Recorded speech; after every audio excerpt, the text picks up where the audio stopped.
어린이를 이렇게 특화했다고 할 때, 그때 약간 그런 기분도 들었어요. 그 어린이와 휴머니즘과 어떤 연관관계가 있을까, 이런 생각이 들기도 했어요. 그 연관이 있습니다. 그 어, 인류사에서 애들이 이렇게 주목을 받은 거는 산업시대밖에 없죠.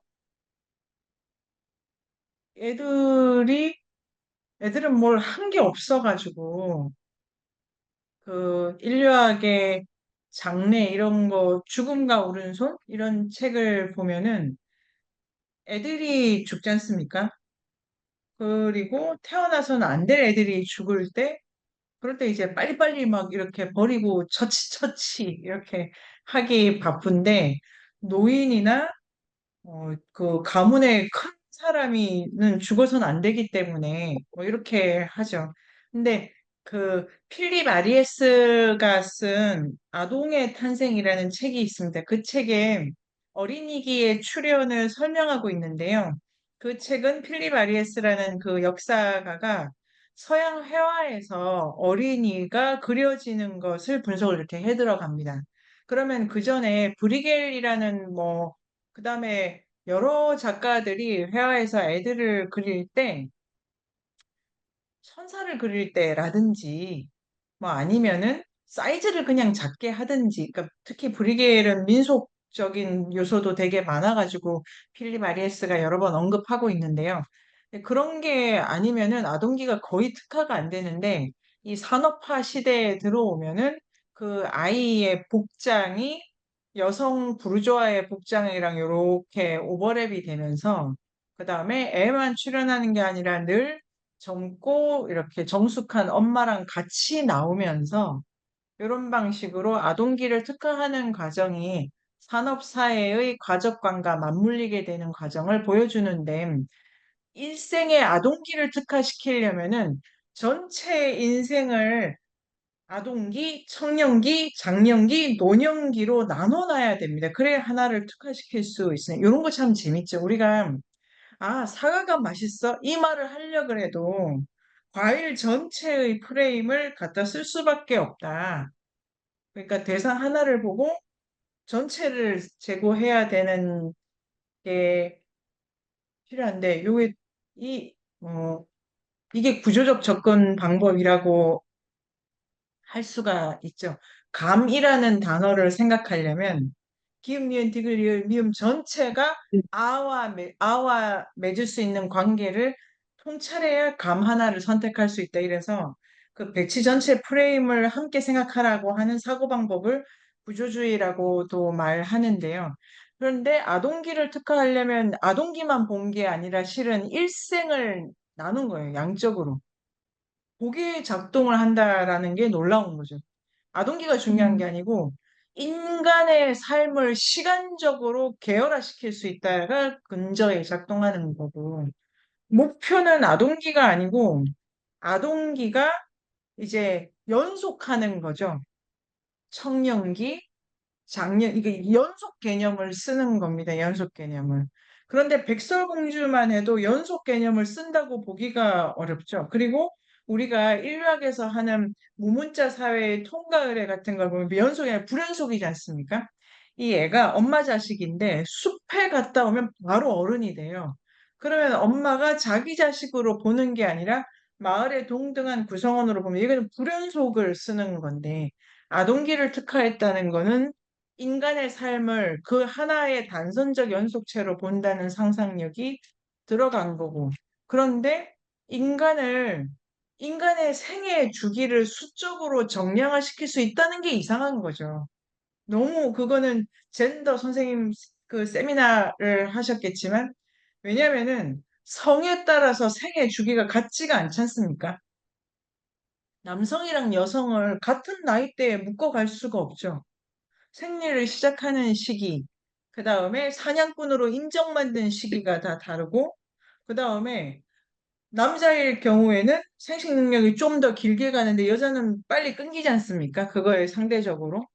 그러면 생애 주기가 같지가 않은데 자, 여기서 수정쌤 말씀에 답을 제 방식대로 드려보도록 하겠습니다.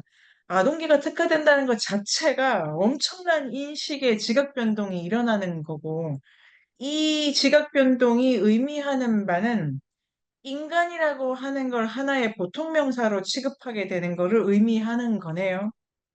왜냐하면 젠더라는 책에서 이반일 일치가 설명하고 있듯이 인간적이다라고 하는 말을 쓸 수 없을 정도로 나는 여자로서 이 집안의 몇 살로서 내가 누구의 딸로서 이러면 유년기가 문제가 아니라 관계에 따라서 그 역할이 불연속적으로 계속 할당이 되죠.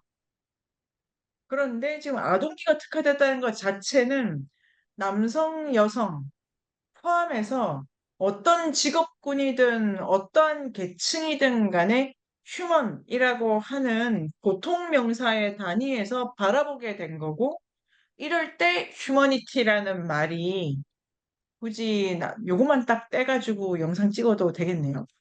그 질문이 너무 좋으네요. 휴머니티라고 하는 거는 정근대 사회에서는 뭔 말이야죠. 휴먼이 뭐야? 이거 그 팀인골드가 따로 설명하고 있는데요.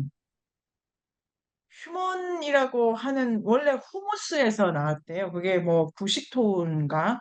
땅과 관련되는 단어로 인간이라는 그 명사를 썼는데 이렇게 아동기라든지 근대 산업사회의 중성화된 사람을 지칭하는 말로 휴머니티 이런 거는 아예 계보가 다른 데서 온다고 하더라고요. 그러니까 수영 선생님 지금 질문하신 대로 아동기를 특화했다는 것 자체가 사람들을 다 중성화시키는 장치, 인식 장치로 들어가고 있고 여기서 민담이 심하게 각색이 되면서 그냥 집안에서 어떤 그냥 뭐랄까 뭐, 뭐 굳이 따지자면 아무 의미가 지금 여기서 지금 어떤 말씀 드려야 될지 모르겠는데 동화 자체는 그냥 애들이 웃고 지나가는 이야기죠. 그래서 동화가 그전에는 민담 전체의 통과 의례 아니면 뭐 보편적 지혜 아니면 놓치기 쉬운 타자들에 대한 어떤 감각 센스 이런 거를 가지고 있도록 하는 민담이었는데 이게 아동을 위한 이야기로 편집이 되게 되면은 그때부터는 어린이나 읽는 이야기, 그 다음에 성인이 읽는 이야기랑은 차별화되면서 요거 자체가 무치한 이야기로 그러니까 정치색이랄까 역사성 다 걷어낸 이야기로 의미화되게 되죠. 그러면 이제 수정쌤의 질문은 휴머니티랑 관련이 아동기 자체가 인간을 휴먼이라고 하는 본데 없는 어떤 관념적 존재? 인간의 이런 거 그러니까 구체적으로 따지면 뭘 어쩌라는 건지 싶은 그런 말들 많지 않습니까? 그 중에 하나가 휴머니티일 수도 있겠네요. 아동기로부터 출발하면은. 근데 여기 이게 이 아동문학이라고 하는 게 개념의 역사에 있어서도 좀 복잡해지는데요. 그림 형제가 그 아동문학 자체를 수집한 이유는 아동기 때문은 아니었습니다. 그냥 독일어 사전을 만들고 싶었던 욕망이 있었어요. 아까 말씀드린 지금 덴마크 문학의 황금기가 아니고 요 18세기에 보면은 공동체가 이제 지역 단위 이런 거 젠더, 도무스 이렇게 아주 끈끈했던 삶의 영역에 맞춰 있던 게 산업사회, 공장 노동자 이런 식으로 그 생산 경제에 거대한 변화가 이루어지면서 사람을 조금 다른 방식으로 개념화해야 되고 공동체를 시장 영역 단위로 묶어내야 될 때 덴마크 사람이냐 독일 사람이냐 이런 방식으로 다른 방식으로 공동체를 묶어내게 됩니다. 그 다른 방식으로 묶인 그 단위를 민족이라고 하죠. 민족이라고 하고 이 민족 네이션은 그 이전 단계의 공동체랑은 완전히 질이 다른데 그 이전 단계는 엄마, 할머니, 아버지, 할아버지 이렇게 맞물려 가지고 입안 일치가 설명하는 것처럼 아주 이 단위가 서로 공유적이고 뭐라고 할까요? 공유적이죠. 자율적이고 그런 단위였는데 이 산업사회의 공동체 단위는 국가 단위, 민족 단위고 이 민족은 덴마크 사람, 덴마크 휴먼이 돼서 거기서 다시 중성화된 인간으로 재호명이 됩니다. 그림 형제가 이걸 의식하진 않았지만 그림 형제가 민담을 모았을 때는 독일어라고 하는 걸 조금 이렇게 사람들의 언어 속에서 더 떠올릴 필요가 있는 민족주의 운동 속에서 독일어 민담을 모은 거예요. 모았는데 그 민담이 어, 안 팔리고 안 읽히니까 옆 나라 영국에서 아니 그런 거 어린이를 위한 책이다라고 하면은 잘 팔린대. 그러니까 빨리 산업화된 영국에서는 동화책이 좀 일찍 만들어진 모양이에요. 동화책류로. 그래서 그거를 그림 형제가 갖다 쓰면서 책이 팔렸고, 그 다음에 안데르센이 그걸 다시 차용하고 있습니다. 그러니까 요 전체가 아까 그 책날개의 35년, 그러니까 산업사회가 본격화된다. 완전히 이렇게 자리를 잡는다고. 그때 어떤 이야기가 민족 단위로, 원래는 인류 공동의 재산이었지만, 민족 단위로 이렇게 수렴이 되는 과정에서 내용은 비슷비슷한데 언어가 그 민족어가 되는 거죠. 그리고 여기가 그 아동기의 탄생 이렇게 종합적으로 나오는 거고 휴머니티는 이런 무색무취의 아동문학이랑 함께 인간성이라고 하는 얘기를 함께 나눈다고 보여집니다. 그럼 수정쌤 어떤 생각이 드십니까? 어떤 생각이 들기보다 기보다 이런 과정이 있었구나. 예, 아주 복잡하더라고요. 복잡하기도 하고 그림 형제 요런 활동이 있지 않습니까? 이렇게 언어적으로 공동체를 대충 표상을 한 다음에 그런데 내용적으로는 차별화된 게 아니에요. 언어적으로 차별화시켰지 않습니까? 지금 들어가면 다 비슷한데 표면이 달라요. 표면이 다르니까 별 근거가 없다는 거지 않습니까? 근거가 없기 때문에 여기서 이게 저의 언어인데요. 억지를 부리게 됩니다. 우리는 이런 영혼을 가졌다고. 그게 민족성, 민족얼, 뭐 이런 식으로 한국 문학 이런 데는 말을 하는데요. 정서를 되게 세게 했어요.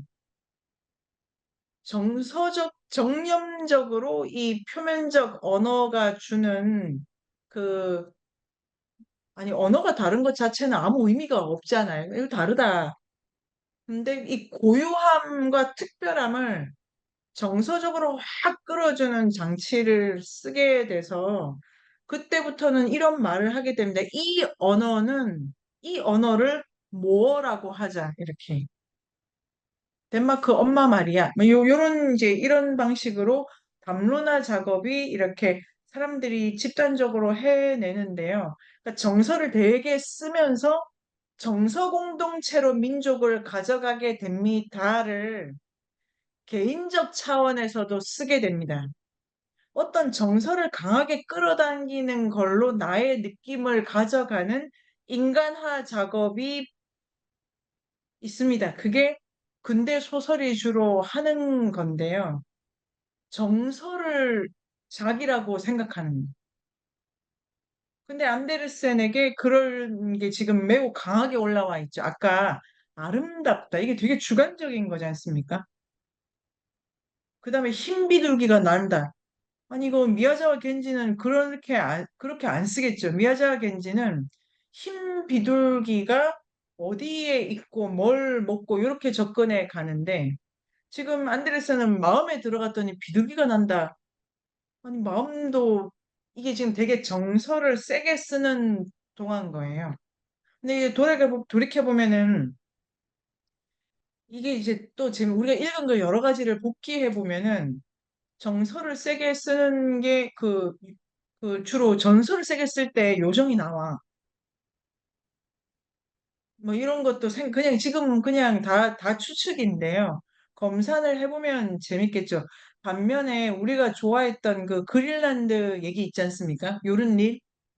거기 별로 정서 안 쓰네요.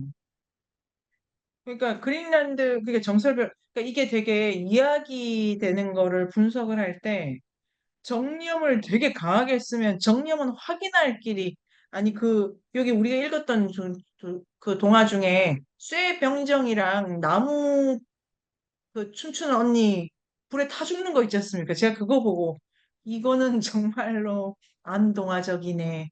자기 정념에 타버리는 거잖아요. 기본적으로 동화가 신화의 찌꺼기라고 하면은 시선이 좀 넓으면서 내 정념이라는 걸 좀 내려놓죠, 이렇게. 아, 나는 옥현쌤이 좋아 죽어 이런 거는 전혀 동화답지. 그러니까 우리가 개념화 시키면 그거는 옥현쌤이 좋아 죽지. 근데 옥현쌤도 늙으셔. 야, 너도 병들어. 그 다음에 네 주위에 옥현쌤만 있는 거야? 이렇게 가죠, 동화적 시선이라는 거는. 근데 지금 안데르센은 자기가 그 왕자랑 결혼을 못 해가지고 그럭그럭 모든 사람을 빨아들이지 않습니까? 이게 이제 블랙홀처럼 식구들 다 끌어들여가지고 그런 거고 그 다음에 이 그 정념의 장난감 병정이 있네요. 그 장난감 병정이 귀엽고 자기 집으로 오는 것도 재밌고 아니 결국 그 여자를 만나러 물고기 밥이 된 거야. 하여튼 여러 가지로 웃긴 건데요.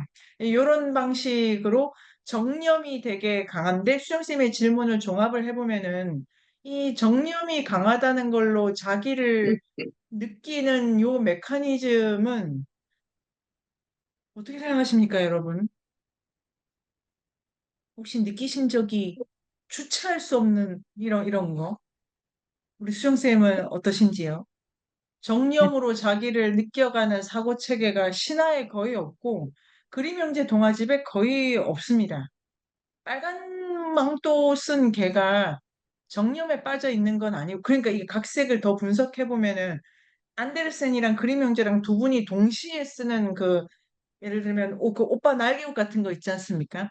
그게 그 실제로 책 두 개 작품 펼쳐놓고 보면 디테일에서 차이가 나야 되는데 하여튼 요건 저의 그 방식이고 같은 걸 쓸 때 어떻게 각색하느냐 어떻게 정리하느냐를 볼 수도 있고 수영쌤 드신 생각은?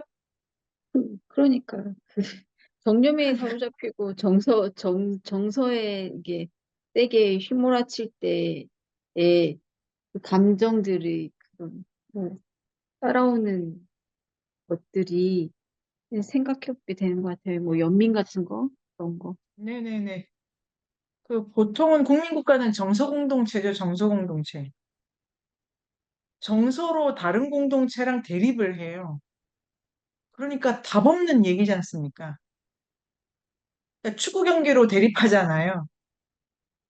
근데 인간은 그런 이제 공동체감을 느끼기를 좋아하는데 정서로 공동체를 가져간 거는 최근 일이다라고 생각이 듭니다. 그런데 그게 되게 위험해요. 근거도 없고 그거는 타오를수록 자기를 확인하는 기제를 그렇게 쓰는 방식으로 회로를 계속 가져가게 되면은, 그러니까, 아, 이것도 제가 선생님들 어떻게 생각해요? 요새 텔레비전을 켜면은 연애 프로가 왜 그렇게 많아가지고, 아니, 요리가 주는 요리가 아니고, 끝사랑, 아니, 이제 노년에는 책을 읽고 지혜를 나누는 게 아니고, 또 사랑을 해? 끝까지 사랑해? 아니, 그만해. 그만해. 먹고, 연애하고, 놀러 가서 먹고 연애하고 이건데 그게 너무 정서 고향을 느끼기를 원한다. 가 뭐냐? 정서 고향을 느끼면은 어떻게 되냐? 뭐 요런 걸 안데르센과 함께 안데르센한테는 종합적으로 왔다리 갔다리 하는 게 있다고 보면요. 그래서 이제 시간은 이제 첫 시간이기도 하고 전체의 프레임을 공간, 그다음에 인물, 사건 중심으로 보면서 특히 나라고 하는 게 주인공이 공주 왕자더라고 해도 반성적 시선, 그다음에 자기 개발, 경험의 축적, 그다음에 그런 와중에서 이걸 보면은 어떤 것이 보일까와 그다음에 이제 그 많은 질문을 선생님들이 주셨는데요. 이 예를 들면 안데르센이 좋아하는 그 이거를 화소라고 할까요? 신화의 부분인데 예를 들면 신발을 좋아한다. 여행을 좋아한다. 그 다음에 안데르센이 좋아하는 뭐 특별한 요거를 테마가 있습니다. 각 작가가 주로 쓰는 거. 그런데 미야자키 하야 같으면 구멍을 좋아해 이런 게 있는 거죠. 세 개는 늘 두 개를 써 세트가 요런 건데 안데르센이 좋아하는 전체의 그 요소들이 실제로 말해주는 바가 매우 많을 거다 요까지를 하고 자, 지금부터 과제를 읽을 수 있는 만큼 다 읽어보도록 하겠습니다. 옥현쌤의 과제 인어공주부터 읽을까요? 옥현쌤 읽어주세요. 네. 같이 읽어주시면 되겠습니다. 이 공기의 정령이 된 인어공주. 각기 다른 성격과 경험. 인어공주는 6자매 중에 막내이다. 공주들은 각자 자기 정원을 읽었는데 자신의 개성과 취향에 따라 꽃밭 모양을 고래 모양이나 인어 모양으로 하기도 했다. 언니 공주들은 난파한 배에서 나온 진귀한 물건을 보고 즐거워했다. 인어공주는 꽃밭을 해님처럼 둥글게 만들고 해가 질 때의 노을처럼 붉은 꽃들을 심었다. 그리고 난파선에서 나온 대리석으로 만들어진 아름다운 소년상을 소중히 간직했다. 바닷속에서는 햇님을 직접 볼 수 없다. 바다가 잔잔해질 때 푸른 물결을 통해서만 햇님을 볼 수 있는데 눈부신 꽃받침이 있는 자줏빛 꽃처럼 보였다. 인어공주의 운명인 것일까? 어릴 때부터 인어공주는 자신이 속한 세계가 아니라 늘 바깥 세계와 바깥 세계에 있는 소년을 그리워했다. 6명의 공주들은 자신의 15세 생일이 되면 바다 위로 나가 햇님과 달림, 숲과 도시, 인간들을 볼 수 있었다. 6명이 바라보는 바다 밖 세상은 모두 다르다. 어떤 계절과 시간과 날씨에 물 위로 올라가느냐에 따라 경험치는 모두 달라진다. 큰언니는 달빛을 받으며 고요한 바닷가 모래 언덕에 앉아 도시에서 나오는 소리들에 집중했다. 음악과 마차와 사람들의 소리와 교회 종탑에서 울려 퍼지는 소리를 들었다. 둘째 언니는 해가 질 때 바다 위로 올라가게 되었고 지는 태양을 따라 헤엄쳐 갔다.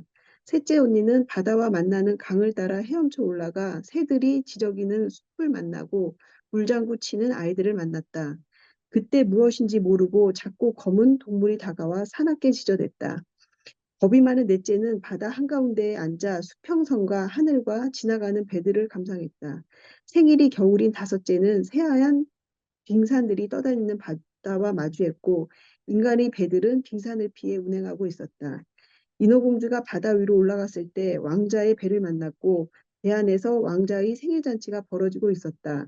선원들은 가판 위에서 춤을 추었고 선실 밖으로 나온 왕자를 위해 불꽃놀이가 벌어졌다. 인어공주는 인간과의 첫 만남에서 인간 세상의 가장 행복한 순간과 마주한 것이다. 감미로운 음악이 맑은 밤하늘에 울려 퍼지는 가운데 사람들과 악수를 하며 미소 짓던 왕자는 얼마나 멋지고 아름다웠던가. 하지만 인어공주가 지켜보는 가운데 왕자의 배는 폭풍으로 난파되고 인어공주는 왕자의 생명을 살리는 기회를 얻게 된다. 다른 세계의 다른 감각과 질서, 새들이 나무들 사이로 날아다니듯이 바닷속 식물들 사이로는 크고 작은 물고기들이 헤엄쳐 다닌다. 바닷속 작은 물고기들은 지상의 새와 같다. 지상의 꽃들은 향기를 풍기지만 바닷속 꽃들은 향기가 없다. 폭풍우가 몰아쳐 배가 침몰할 것 같으면 인어공주의 자매들은 배로 다가가 바닷속 깊은 곳에 있는 아름다운 것들에 대해 노래했다. 배가 가라앉더라도 두려워 말라고 말이다. 하지만 선원들에게 인어공주의 노랫소리는 그저 폭풍이 윙윙거리는 소리로 들렸다. 그녀들에게 바닷속은 자신들과 무수한 생명이 존재하는 곳이지만 인간들은 죽은 시체로만 바닷속 깊이 도착할 뿐이다. 인어공주는 인간들에게 어떤 모습으로 보일까? 인어공주는 왕자의 궁전 위치를 알게 되어 궁전 근처로 자주 찾아간다. 인어공주는 왕자가 보트 타는 것을 볼 수 있지만 인어공주의 은백색 긴 머리카락이 바람에 휘날리는 것을 볼 때면 사람들은 날개를 퍼덕이는 백조라고 생각했다. 왕자는 인어공주를 볼 수 없다. 인간은 100년을 살고 죽은 후의 영혼은 별들 너머의 찬란한 세상으로 간다. 인간의 영혼은 불멸한다. 그러나 바닷속 생명은 300년을 살고 죽으면 물거품으로 변한다. 그들에게 사후 세계는 없다. 인간은 공기 속에 살고 인어공주는 물 속에서 산다. 인간은 걷고 인어공주는 헤엄친다. 인간은 다리를 아름답다고 생각하고 꼬리를 흉측하게 생각한다. 바다 바깥 세상은 새가 날고 꽃향기가 퍼진다. 바닷속 세상은 물고기가 날아다니고 물을 통해 햇볕이 들어온다. 이토록 다른 두 세계는 어떻게 연결될 수 있을까? 자기 영혼을 타인에게 나누는 사랑. 어떻게 하면 영혼을 얻을 수 있나요? 영혼을 얻기 위해 내가 할 수 있는 일은 없단다. 하지만 인간이 자기 부모보다 널 더 사랑하게 되어 오직 너만을 생각하고 사랑한다면 가능하지. 그 사람이 신부 앞에서 죽어서나 살아서나 진실로 너를 사랑하겠다고 약속하면 그의 영혼이 내 몸속으로 흘러들어가 인간의 축복과 행복을 함께 누릴 수 있단다. 그 사람은 자기의 영혼을 너와 함께 나누게 되는 거지. 인어공주가 인간의 영혼을 획득하냐의 문제는 자신보다는 왕자에게 달린 문제이다. 그럼에도 인어공주는 인간 세계로 가는 도전과 희생을 감행한다. 인어공주는 혀가 잘려 아름다운 목소리를 잃고 벙어리가 되었고 꼬리가 다리로 변했지만 걸을 때마다 발바닥은 칼 위를 걷는 것처럼 고통스러웠다. 하지만 물속에서 중력의 영향을 받지 않았던 신체적 특징 때문에 인어공주의 가벼운 걸음걸이에 인간들은 모두 탐복했다. 인어공주의 해피엔딩. 왕자의 사랑을 얻지 못한다는 점에서 인어공주 이야기는 슬픈 결말이었다. 하지만 안데르센은 인어공주가 뼈를 깎는 고통을 견디며 온 마음을 다해 영혼을 얻으려 노력했기 때문에 그 고통이 너를 공기의 정령들 세계로 끌어올렸다고 쓰고 있다. 인어공주에게 다시 한번 불멸의 영혼을 얻을 기회가 주어졌다. 왕자의 사랑을 통해 인간의 영혼을 가지지 못했지만 인어공주의 변신은 반 정도 성공했다. 그녀는 물거품으로 사라지지 않고 공기가 되어 착한 이야기를 듣기 위해 움직이고 있다. 온 우주의 공기는 착한 이야기를 듣고 싶어 한다. 착한 이야기만이 불멸의 영혼을 그들에게 선물하기 때문이다. 네, 요 착한 이야기. 여기서 수정쌤의 인어공주론으로 또 가볼까요?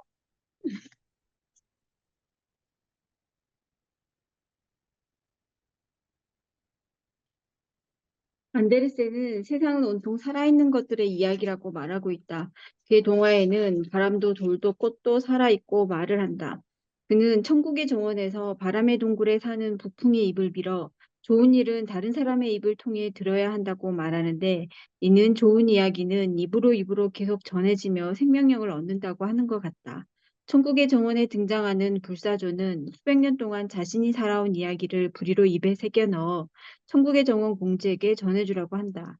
천국의 정원에 사는 공주는 이야기를 좋아하기 때문에 이야기가 멈추지 않게 전달될 것이고 그렇기 때문에 그곳에는 죽음이 없을 것이다. 안데르센은 시간이 이 세상에서 일어났던 모든 일들을 살아서 움직이게 한다고 한다. 그것은 책을 읽으면서 더욱 느끼는 것 같다. 오랜만에 읽은 인어공주 이야기도 내가 어렸을 때 읽었던 그 낭만적인 이야기로 읽히지 않는다. 그 사이 나의 시간이 흘러 그 이야기가 다르게 살아 움직이며 다가오는 것을 느낀다. 안데르센의 대표작이라 할 수 있는 인어공주는 인간 세계를 동경한 바다공주가 인간이 되기 위해 마녀와 계약을 하고 지느러미 대신 다리를 얻어 지상으로 올라오지만 왕자의 사랑을 얻지 못하고 물거품이 된다는 이야기다. 어린 시절 동화를 읽었을 때는 인어공주의 모험심과 사랑을 위한 자기 희생으로 마무리되는 아름다운 이야기였다. 그러나 이제 인어공주를 다르게 읽어보려고 할 때 나는 인어공주에게 가질 수 없는 것을 꿈꾸는 욕망을 본다.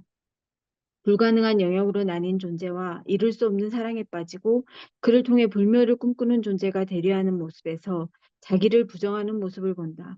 인어공주의 할머니 말에 따르면 인간은 죽어서 흙이 된 후에도 영원히 사는 영혼을 가지고 있다. 영혼은 맑은 공기를 뚫고 반짝이는 별들 너머로 간다.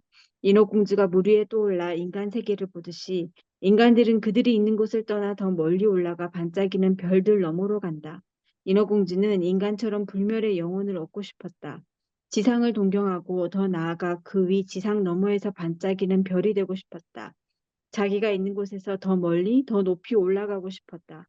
인어공주는 왕자의 사랑을 얻어 그와 하나가 되면 불멸할 수 있다는 것을 알았다. 왕자는 자신을 불멸로 이끄는 다리가 돼줄 것이다. 이를 위해 인어공주는 마녀를 찾아가 세상에서 가장 아름다운 목소리로 말하게 해주던 혀를 내어주었다. 말을 잃고 다리를 얻은 인어공주는 행복하게 됐을까? 인어공주가 그토록 얻고 싶은 다리를 떠올리게 하는 동화가 또 있다. 행운의 덧신이란 동화다. 행운의 요정은 그 덧신이 덧신을 신은 사람을 어디든지 가고 싶은 곳으로 데려다주고 행복하게 해줄 것이라고 말한다. 하지만 예상과 달리 그 덧신을 신은 사람은 모두 불행해지고 고통스러워한다. 오히려 그 덧신에서 해방되는 순간을 축하하게 된다. 인어공주도 지느러미를 벗고 달이라는 덧신을 신지만 행복하지 않았다. 이것으로 무엇을 말할 수 있을까? 지금 이 순간이 얼마나 고마운지 모르고 여기를 떠나고 싶은 마음으로는 결코 행복을 얻을 수 없다고 하는 것일까? 내가 있는 곳보다 더 위는 무엇이 있을까? 행운의 덧신을 내밀었던 행운의 요정은 덧신을 신고 여행하는 것이 너무 힘들었던 신학생이 몸은 가만히 쉬고 영혼만 여행하고 싶어 하며 죽은 것을 보자 그에게 자신이 영원한 행복을 주었다고 말하며 기뻐한다. 그러나 근심의 요정은 죽은 자에게 선물을 준다며 죽은 자의 발에서 덧신을 벗겨낸다. 그에게 지금 여기 일상의 보물을 발견할 기회를 다시 주겠다는 것이다. 이 지상의 보물은 지금 여기에서 근심과 함께하는 나의 일상이다. 데이지 꽃은 자신이 초라한 들꽃에 불과한데도 제 모습이 무척 아름답다고 생각했다. 작은 데이지 꽃은 평범한 일요일인데도 축제일이나 되는 것처럼 행복했다. 데이지 꽃은 매일 햇빛이 얼마나 따뜻하고 사는 것이 얼마나 즐거운가를 배웠다. 하늘을 나는 종달새를 바라보면서 자신이 종달새처럼 날 수도 없고 노래도 하지 못하는 것이 슬프지는 않았다. 인어공주처럼 물속보다 물 위를 동경하지도 않았고 이곳을 떠나기 위해 지느러미를 버리고 다리를 갖고 싶어 하지도 않았다. 벌거벗은 임금님에서는 일할 능력이 없거나 바보 같은 사람의 눈에는 보이지 않는 신비한 옷감으로 옷을 만든다는 재단사들의 말이 무서워 벌거벗게 된 임금님 앞에서 철없는 아이가 임금님이 벌거벗었다고 폭로한다. 임금님이 벌거벗은 채 행차를 하던 그때 보이지 않는 것은 그것을 바라보고 있던 수많은 사람들이었다. 많은 사람들은 침묵하며 군중 속에서 자신을 보이지 않게 감추었다. 그런데 그 중에 진실을 말하는 아이가 자기 모습을 드러냈다. 말하지 못하는 사람들 사이에서 자기 의견을 말하면서 보이지 않던 자기를 보이게 했다. 인어공주는 마녀에게 스스로 찾아가 자기 혀를 자르고 말을 하지 못하게 됐다. 그것은 인어공주가 자기 자신을 보이지 않게 한 것과 마찬가지다. 어떤 상황에서도 말을 하지 못한다는 것은 보이지 않는 존재와 같다. 말을 잃고 자신을 보이지 않게 만든 주인공이 또 있다. 야생백조의 주인공 엘리자다. 새어머니인 왕비의 저주로 백조가 된 11명의 오빠들을 구하기 위해 쐐기풀로 갑옷을 짜는 엘리자는 요정에게 절대로 말을 해서는 안 되라는 명령을 받는다. 오빠들의 목숨이 혀에 달려 있다고 하며 명심하라고 한다. 한마디 쉬는 소리조차 오빠들을 위험하게 할 수 있다. 침묵하며 자신을 버리고 동굴과 묘지 주위에서 자라는 쐐기풀과 하나가 되어야 마법의 옷이 완성된다. 말을 하지 못해 자신의 상황을 설명하지 못하는 엘리자가 왕의 의심을 사서 사형을 당할 위기에 처할 때 극적으로 오빠들에게 쐐기풀 옷을 던져 오빠들의 마법이 풀린다. 그때 비로소 엘리자는 자신의 입으로 스스로가 죄 없다는 말을 할 수 있었다. 그리고 큰오빠의 입을 통해 그녀의 이야기가 말해진다. 인어공주는 자신이 더 높이 올라가기 위해 불멸의 영혼을 얻기 위해 스스로 자기를 표현할 수 있는 말을 버렸다. 이야기할 수 있는 목소리야말로 이 세상에 자신의 영혼을 불멸하게 하는 것임을 몰랐다. 그래서 인어공주는 300년 동안 자기가 있는 조건 그 자리에서 착한 일을 많이 하고 그것이 다른 사람의 입을 통해 다시 말해질 때까지 기다린다. 그 이야기가 생명력 얻을 때 인어공주는 불멸하게 된다. 자, 그 다음에는 유리쌤의 글을 읽어보도록 하겠습니다.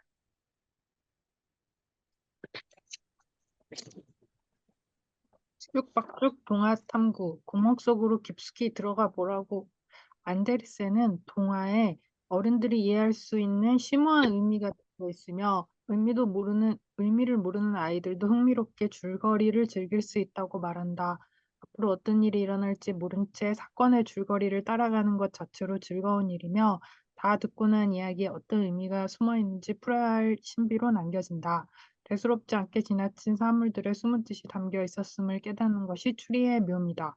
안데르센이 어린 시절 들은 이야기를 썼다는 구식기통에 감춰진 의미들을 털어보자. 식기통의 주인공은 배낭을 지고 옆구리에 칼을 차고 전쟁터에서 집으로 돌아가는 병사다. 길에서 만난 마녀의 요청으로 큰 나무 속으로 들어가서 세 개의 방에서 세 마리의 개를 피해 금은 동화와 낡은 식기통을 꺼내온다. 마녀의 개입으로 귀한 병은 옆길로 샌다. 마녀가 그토록 원하는 부식기통을 병사는 어떻게 쓰는 건지도 모르면서 빼앗는다. 마녀는 병사에게 비식기통을 전해주기 위해 등장한 캐릭터다. 마녀는 병사가 못 보고 지나칠 뻔한 큰 나무를 보여주고 나무 속으로 다른 세상에 연결되어 있다는 것을 알려주었고 들어갔다 나올 수 있게 밧줄로 끌어낸다. 흉측한 외모를 하고 외딴 곳에 혼자 살면서 오래된 전통에 이어져 있고 큰 나무를 지키고 비밀을 간직하고 청년에게 다른 세계를 보여주고 원래 세계로 돌아오게 한다. 마녀의 마법 도구 중에서 푸른 바둑판 무늬 앞치마는 보물을 지키는 사나운 괴물개들을 얌전하게 만든다. 동화 속 직물들은 마법의 힘을 가지고 있는 것 같다. 요술 식탁보, 마법의 용단, 오즈의 마법사 영화 속 도로시도 푸른 체크 무늬 앞치마를 두르고 있다. 부자가 된 병사는 큰 도시로 가서 좋은 옷과 신을 사고 좋은 여관방에서 친구들에 둘러싸여 지내다가 돈을 탕진한다. 도로 가난해진 병사는 좁은 다락방에서 외롭게 지내던 어느 어두운 밤 부식기통을 떠올린다. 부식도를 꺼내 금속에 문지르니 왕눈이 개들이 소원을 들어주겠다고 나타난다. 병사는 그때서야 비로소 부식기통이 얼마나 값진 것인가를 알게 되었다. 조금씩 진정한 가치에 눈을 떠가는 병사는 높은 탑에 갇힌 공주를 잠깐이라도 볼 수 있기를 소원한다. 식기통 마법으로 공주를 만나기는 하는데 공주는 자고 있다. 어떻게 하면 공주를 깨울 수 있을까? 어떻게 하면 소망을 현실로 바꿀 수 있을까? 왕비가 그토록 지키려고 하는 공주를 어떻게 빼앗을 수 있을까? 병사는 잠자는 공주를 몰래 만나다가 영리한 왕비에게 들켜 감옥에 갇힌다. 교수대에 올라 처형을 앞두고 되찾은 부식기통으로 개들을 불러내 왕과 왕비를 처치한다. 병사는 또 한 번 밧줄에 묶여 교수대 나무에 매달릴 판이었지만 이번에도 무사히 살아 돌아온다. 병사도 공주도 각자 갇혔던 곳에서 풀려났다. 개 세 마리처럼 눈을 크게 뜨고 병사와 공주는 서로를 말아볼 수 있게 되고 결혼 잔치를 연다. 이야기는 어둠 속에서 불을 켜고 모르는 것을 알게 되고 갇혔다가 풀려나는 방향으로 진행된다. 병사의 모험은 나무에 매달렸던 자의 경험이다. 그 시작은 나무 구멍 속으로 들어가 보라는 제안에 응한 것이었다. 깊은 곳으로 내려가 보니 밝고 넓은 복도가 나오고 방이 여러 개 있고 방마다 보물 상자가 있다. 상자에는 자물쇠가 달려 있지만 자물쇠에는 처음부터 열쇠가 꽂혀 있다. 누군가 찾아와 열리기를 기다리는 비밀의 방 보물 상자를 들을 사람을 기다리는 동화에 비유해도 될까? 끝. 네, 그리고 라미나 선생님. 어떤 상황에서도 풀어지는 이야기. 안데르센의 천국의 정원은 왕자가 바람을 만나 천국의 정원으로 향한 여정을 그렸다. 왕자는 아름다운 그림책과 멋진 그림판을 통해 세상의 모든 일에 대해 알 수 있었다. 하지만 단 하나, 천국의 정원에 대해서는 어떤 책에서도 찾아볼 수 없었다. 왕자는 천국의 정원에 대한 이야기를 품으면서 성장했고 그곳에 대해 궁금해했다. 어느 날 왕자가 숲속을 산책하다가 엄청난 폭풍우를 마주했고 노파와 그녀의 네 바람 아들을 만났다. 북풍은 북풍해에서, 서풍은 황무지 숲과 강에서, 남풍은 아프리카에서, 동풍은 중국에서 왔다. 그리고 동풍은 다음날 천국의 정원에 갈 예정이었다. 왕자는 동풍의 등에 매달려 함께 천국의 정원으로 떠났다. 히말라야를 지나 동굴 안으로 들어가니 죽음의 계곡 행복의 섬으로 가는 대리석 다리를 건너 천국의 요정을 만났다. 요정은 아름다운 그림들을 보여주었다. 그림은 살아 움직였다.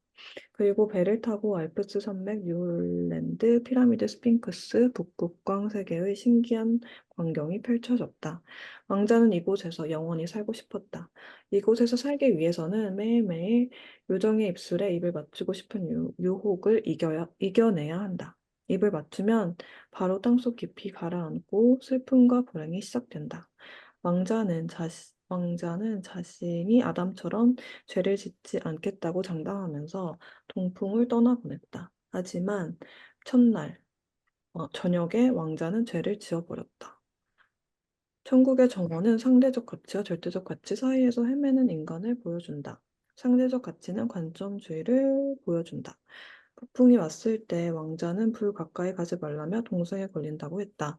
북풍은 웃으면서 동상은 자기에게 자기의 큰 즐거움이라고 말한다. 왕자의 즐거움이 선책과는 대조적이다. 또한 북풍은 사냥꾼들에게 장난으로 입김을 불었고 비명을 지르는 사냥꾼을 보며 즐거워했다. 바람의 어머니는 못된 장난을 한다고 말했다.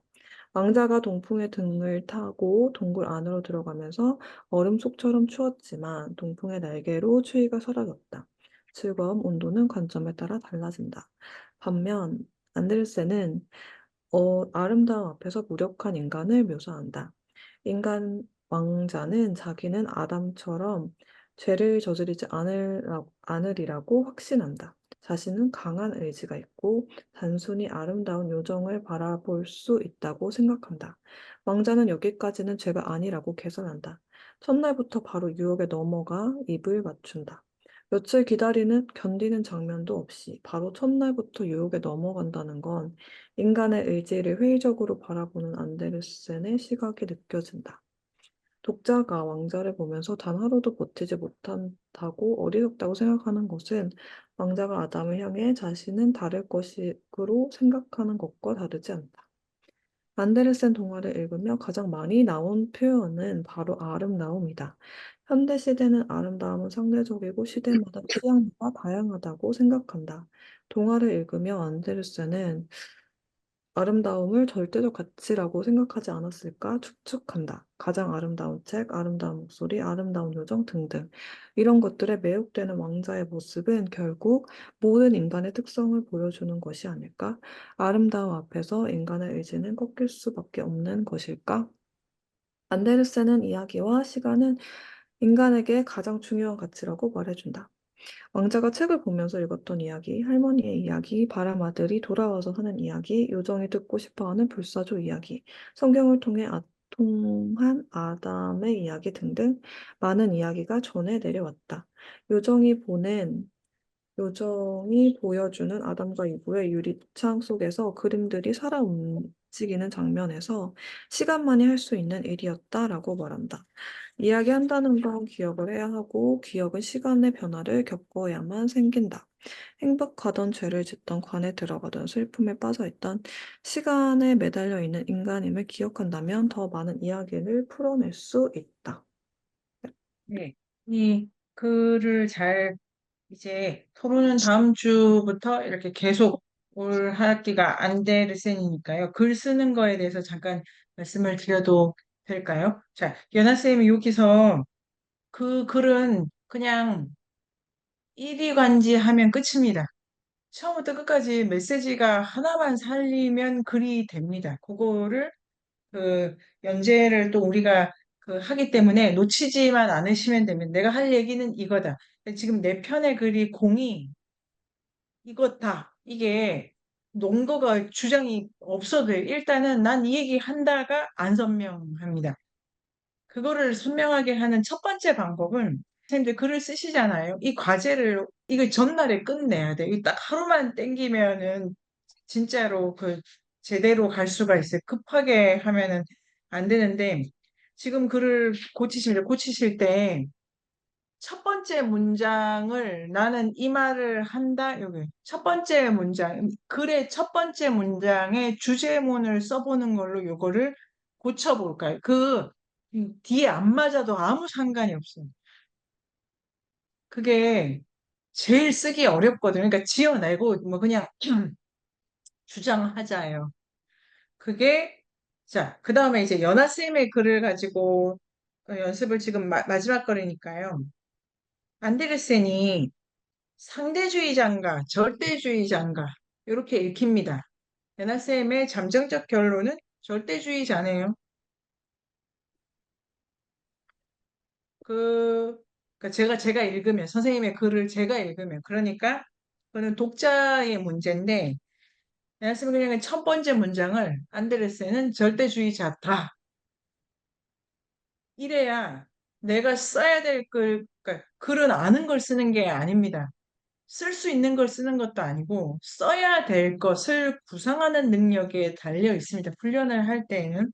지금 연하쌤 느낌이 오시죠? 자, 그 다음에 동화 지금 양이 많기 때문에 그냥 한 번에 읽으면 지쳐서 할 수가 없지 않습니까? 그래서 한 3일 정도 나눠가지고,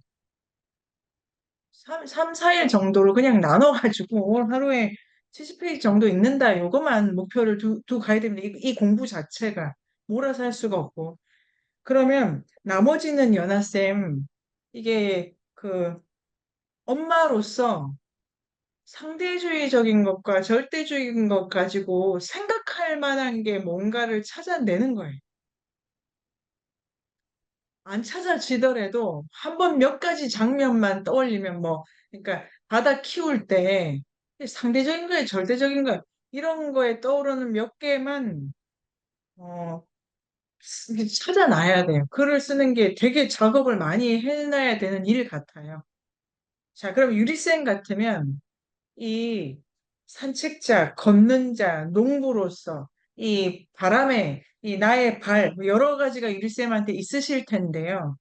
요 입장을 가지고 있고 하나는 난 이런 거 같다. 이 동화를 읽으면 이런 생각이 든다. 안데르센은 누구다.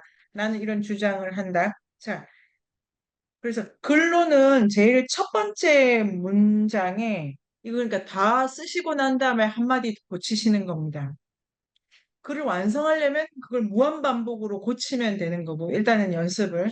자, 그거를 모든 선생님들께 제가 말씀을 드려봅니다.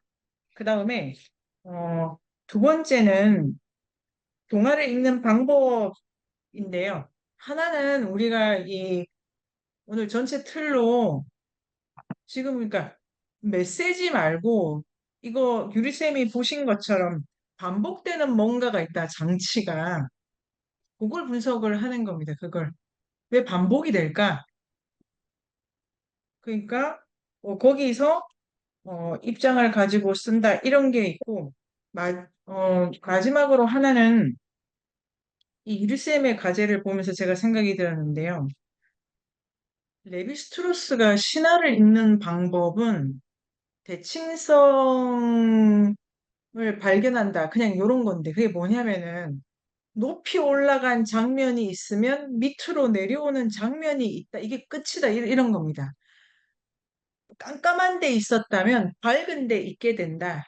태가한 것이 있다면 덜어진다. 이런 식으로 그런 그 표면적으로 곰이 나왔냐, 개가 나왔냐 이런 걸 보지 말고 그 안에 어떤 대칭 관계가 장면이든 색깔이든 액션의 방향이든 있냐를 찾아라. 요렇게 되어 있습니다.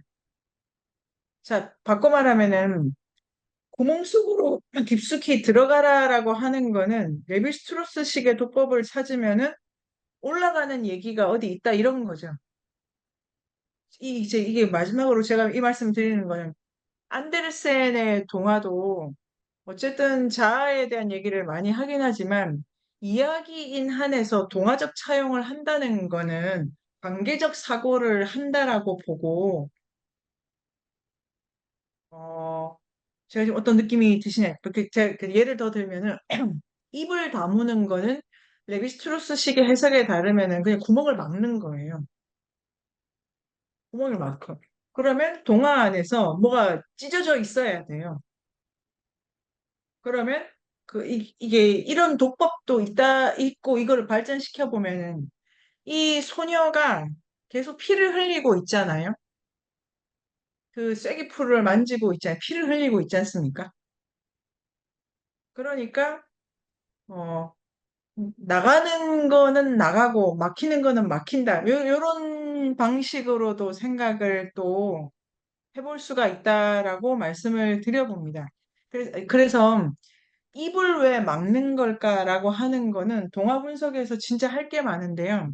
왜냐하면 1차적으로는 되게 일반적인 거예요. 말 못한다는 거는 저주에 걸리면 말을 못한다, 자기 얘기를 못한다 이런 것도 있고 그게 입이 막히는 거니까 항문이 뚫리든지 아니면 뭐 생리를 하든지 다른 구멍은 열려 있다 이렇게도 분석을 해가지고 좀 다른 방식으로 관계적 사고도 봅니다.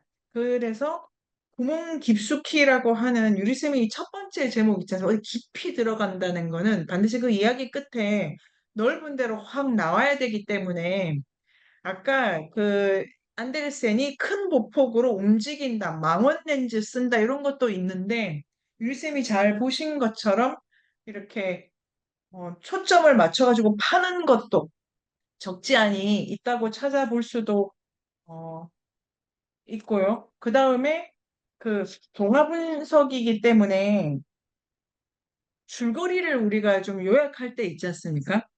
줄거리를 요약할 때 그냥 선생님들 생각을 우리 해볼까요? 그 되도록이면 그러니까 시간 순서대로 이야기가 전개된 순서대로 요약 말고 어떤 다른 요약도 가능하다. 자, 여기까지 하고 오늘 드신 생각 중에 궁금하시거나 조금 더 해보고 싶은 생각이 있으시면 몇 말씀 주시면 됩니다. 물론 다 안 하셔도 됩니다. 저는 이 장다리와 거꾸리가 좀 궁금하더라고요. 아, 네네네. 아니, 그러니까 좀 뭐 인생에 사는 지혜로 꾀가 많아야 되는 거는 인정하겠는데 이 꾀가 너무 과다한 꾀가 아닌가. 아, 이런 거꾸리. 거꾸리의 꾀가 아, 이런 건 좀 그렇죠. 소화가 안 되더라고요. 장다리 거꾸리 이런 얘기는 좀 이걸 그렇죠, 어떻게 그렇죠. 소화해야 되는 거지? 뭐 이런 느낌이 들더라고요. 아, 음, 그렇죠. 장다리 거꾸리 이야기에서 본 거는 이게 지혜로운 게 좋다는 거야, 안 좋다는 거야, 이런 거인데 오늘 토론에서 이어가면은 그건 퇴과한 중인 건데 요런 계열을 찾아볼까요? 그냥 현자는 아니지만 머리 많이 쓰는 애들이 어떻게 되나. 그거 중에 천사의 정원 거기가 도서관의 비유 이런 게 있어가지고 그러니까 작품 하나에서는 뭐 걔는 뭐 좋게 잘 살게 끝났지만 전체적으로 보면 안데르센 입장이 어떻다 이런 것도 나올 것 같은데요. 제가 하나 본 거는 이게 이제 어 되게 잔인하죠. 할머니를 막 그 도끼로 찍는다든가 뭐 이런 거죠. 그거는 죽음에 대한 거나 신체에 대한 감수성이 좀 다른 부분이어가지고 그런 것도 좀 재미가 있더라고요. 꾀가 많다는 거는 근데 오켄sen 보신 것처럼 안데르센한테는 중요한 포인트라고 생각합니다. 정서냐, 이해냐에서 미야자와 겐지는 이해 쪽으로 가 있고 그런데 안데르센은 지금 정서 쪽으로 가 있다면 꾀가 많은 거는 뭐 그거 가자요. 더 가보자요. 근데 또 이런 게 그게 저는 그 쌍둥이 모티프라고도 읽었는데 이름이 같다 이렇게 돼 있으니까 뭐 여러 가지 분열하는 거나 이런 것도 있었고요. 또 어떠십니까? 다른 거는. 그러면 요 계열을 옥현 쌤이 찾아가시면 되겠습니다. 이렇게. 꽤 많은 애들. 또 어떠세요? 안데르센이 여행을 많이 했지만 네. 여행을 많이 하면서 약간 인생 그 삶의 배경이 다르기도 하고 어떻게 보면은 같기도 했을 거라고 느꼈을 것 같아요. 그래서 그런 여러 지역의 사건, 사고를 되게 주제 기반으로 많이 했을 것 같다는 생각을 제가 네. 쓰지는 못했지만 그 생각을 하면서 선생님의 처음에 약간 이거를 시니컬하게 보는 시선도 필요해도 괜찮다 말씀하셨을 때 저는 약간 이게 아이들 동화라기보다는 사건, 사고를 위주로 쓰지 않았을까라는 생각이 좀 들어서 좀 재밌게 네네. 읽히기도 하고 그리고 거기서 무참히 누군가의 목을 잘라버리는 게 그 시대상 지금 현대 시대상과도 멀지 않은 잔인모도와 인간성에 대한 얘기도 있지 않았을까라는 생각이 좀 들었어요. 그 안데르센의 그 평가 중에 되게 높이 평가하는 것 중에 하나가 시대의 풍자가 들어간다 이런 게 있더라고요. 그 뭐 우리 이 뒤에 해설에도 그런 게 있었던 뭐 어디를 제가 봤는지는 모르겠습니다만 그래서 그 시대에 대해서 물욕, 뭐 배금주의 아니면은 뭐 정치풍자 이런 게 없지 않다라는 평가도 있습니다. 그러니까 지금 핵수님 주신 것처럼 좀 더 이렇게 그 꾀라든지 아니면 자기 욕망에 대한 어떤 그게 뭐 어떤 방식으로 안데르센이 접근하는가는 중요한 부분이 되겠네요. 그러니까 자기로 반성적 인식이 강하지만 그렇다고 안데르센이 나만 이뻐야 돼 뭐 이렇게 가지는 않고 착해라 아름다워라 이런 메시지와 함께 가는 거기 때문에 보기를 섬세하게 보면은 좋을 것 같습니다. 또 유리쌤께서는 인어 아가씨인가? 제목이 갑자기 헷갈리는데 네네네. 다른 분이네요. 그 인어가 신화나 그 다른 전설에서는 괴물이잖아요. 그래서 네네. 파악하게 결국은 뱃사람이나 이런 존재들을 죽게 만드는 그 막 네. 끌고 들어가고 이런 존재인데 여기서는 되게 이렇게 선하게 나오긴 하지만 하는 짓은 조금 되게 경계를 왔다 갔다 하는 것 같아요. 왜냐하면 그게 몰래 보잖아요. 내가 있어야 될 자리에 다른 것이 있다라든지 내가 저 안에 있어야 되는데라든지 그렇게 보는 시선이 좀 무섭기도 하고요. 다음에 마지막에 이제 칼을 주면서 이제 언니들은 뭐 원상복귀를 위해서 이 칼로 왕자를 죽여라라고 하지만 사실은 그 부인을 죽이면 그 새 신부를 죽이면 자기가 그 자리에 갈 수도 있는 그 상황이 마지막 그 조마조마한 장면 같아서요. 약간 스릴러 영화 같기도 했던 것 같아요.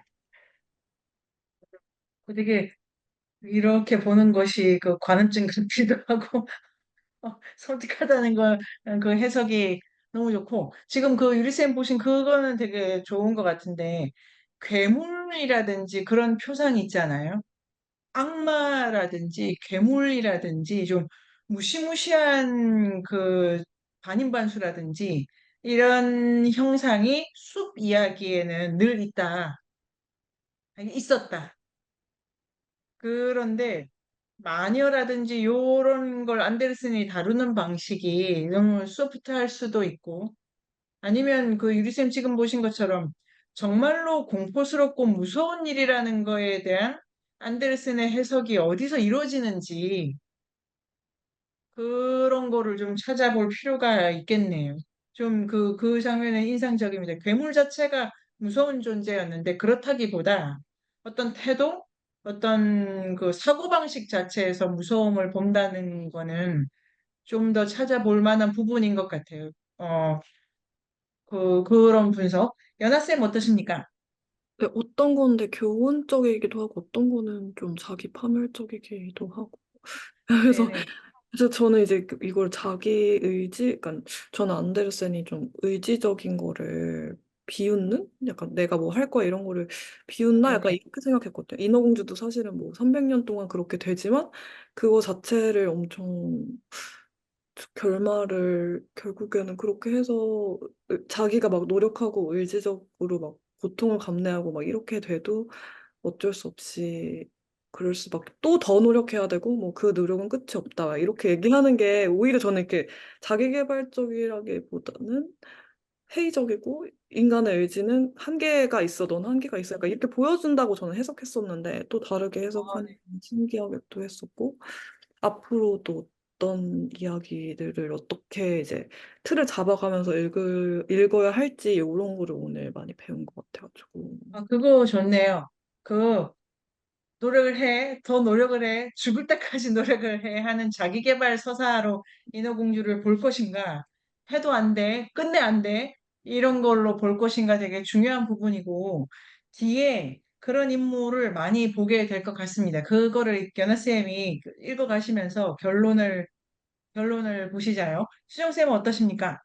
저는 안데르센을 그 옛날 그림책 말고 이 책 처음 읽으면서 첫 이야기가 부시기통인데 이게 좀 인상적이었다고 한다면 처음에 그 동굴에 들어가기 전에 마녀한테 설명을 다 들어요. 첫 번째 방에서는 동전이 있고 은하가 있고 두 번째 방에는 은하가 있고 세 번째 방에 금화가 있다. 그런데 첫 번째 갔을 때 은하를 주워 담고 두 번째 방에서 그걸 또 다시 다 버리고 다시 또 은하를 주워 담고 그것도 세 번째 방에 가서 또 그걸 다 버리고 다시 또 주워 담는 장면이 저는 조금 이상적이었거든요. 처음부터 알고 있었는데 마지막 방에 가서 그냥 그 금화를 주워 담았으면 될 걸 왜 이렇게 알아야 될 갈 거. 때마다 다 주워 담아가지고 다시 그걸 다시 바꿔서 이렇게 다른 자루가 있었던 것도 아니고 그걸 비워야만 다시 채울 수 있는 그런 상황이었는데 이걸 왜 계속 이렇게 하고 있는지 그게 조금 특이했던 것 같아요. 네. 그, 아, 근데 별 의미가 동화에서는 없을 수도 있지만, 아니에요. 그러니까 천일야와 같은 거에 보면 부자가 가난뱅이가 되는 걸 계속 이렇게 반복하죠. 음, 그런 게 축적이라든지 뭐 이런 것도 생각할 수 있고 어떤 어리석음도 있고 저도 부식기통에 앞에서 시간 많이 보냈는데 내 여기 왜 이렇게 오래 있었냐 이런 생각이 첫 작품이니까 그랬을 수도 있는데요. 이게 그러니까 이 많은 과제가 우리한테 있는데 이게 불의 신화랑 연관이 되나? 뭐 불 이야기 이런 것도 있어가지고 보기도 하고 여기 앞에 방에 들어가면 뭐가 나오고 방에 들어가면 뭐가 나오고 이렇게 되게 깊이감을 강조하기도 하고 그다음에 미션이 정해지고 되게 동화적인 방식이 있다라고 시작한 거였어요. 부식기 돌이. 그런데 얘가 그래도 착한 애도 아니고 볼만한 애도 아니고 한 것도 없는데 이렇게 좋은 결말을 받는다는 거에 대해서 뭐또 생각을 하게 되고 많은 생명이 요 개 나오는 거 맞죠? 개. 이거 되게 아니 이거 자체가 뭐죠? 이렇게 요술램프 같기도 하고 뭐 여러 가지 어디서 많이 본 건데 싶은 이런 생각이 들었던 거여서 지금 수영쌤 말씀하신 것처럼 이 장치를 갖고 있고 싶은 안데르센의 이유가 있었다고 생각을 합니다.